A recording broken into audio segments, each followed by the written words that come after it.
making them skies, then. Otto, how fares the realm? The realm? Oh, she's just fine. As long as you look past the fat storms out mother crystals and her skies are a roiling cesspit. And Gav? He's with your uncle in the Free Cities, helping Mid with her project. Sent an owl their way the moment the winds turned foul. Still waiting on a reply, though.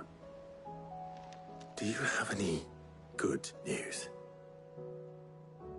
Well, that depends on your definition of good. All right, fine. What do you suggest we do? Oh, no, I'm just the messenger. I'll leave the scheming to those more suited to the task. Could be that Lady Vivian and Old Tomes have their own thoughts on the current state of things. Could be that they don't. It certainly can't hurt to ask. I suppose not.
How is it that every one of your little excursions presages some inexplicable catastrophe?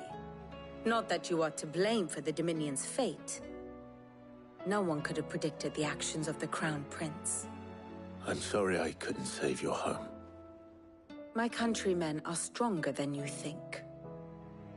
A few toppled clock towers won't break their spirits. They'll be back on their feet in no time. I hope so. Look at us. Bluer than a pair of bog crabs. Tempting though it may be, sulking will not help us find a solution to this mess. You believe there's one to be found? I don't know. But I am certain we're more likely to find it if we first examine the facts.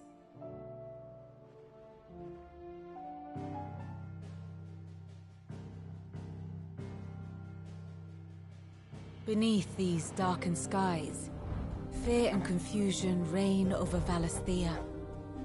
Oh, the lands around the fallen Mother Crystals had already begun to wilt for want of ether. But not like this. Crystals that filled wells and fueled furnaces. Now nothing but pretty shards of rock. And those that hang from the people's necks cast nary a glimmer of light to keep the dark at bay. It is only a matter of time before the common folk convince themselves that the end of days is upon us. Yet I fear a swift end is more than we can hope for. While most of the world thirsts for ether, the remainder drowns in it, spawning Akashic in droves. And amidst the hordes of mindless beasts, with magics as like to fail as function, even the strongest nation would falter. Rosaria and the Iron Kingdom teeter on the brink of collapse, while the tragedy in Twinside has all but paralyzed the Holy Empire. Dhalmekia fares little better. Rumor has it the ministers fled the capital after the fall of Drake's Fang, leaving their beloved republic to crumble. Waloed, meanwhile, moves in earnest. The Einherjar has been sighted off Storm.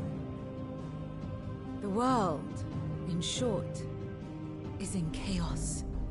It would seem our civilization was nothing but a castle of sand, to be washed away at the whim of the waves.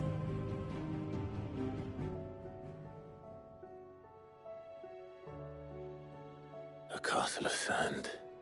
Not my best flourish, but it seemed fitting. The reports I've received are considerably more blunt in their appraisal. Without the protection of their nations, it will fall to the people to defend themselves against those who would take what is theirs. Which is only ever going to end one way. Defending a farmhouse against a band of chocobo thieves is one thing, but pitchforks and palisades will do little to stall an army's advance. Should the King of Waloed deign to invade, there would be none to stop him. None but us.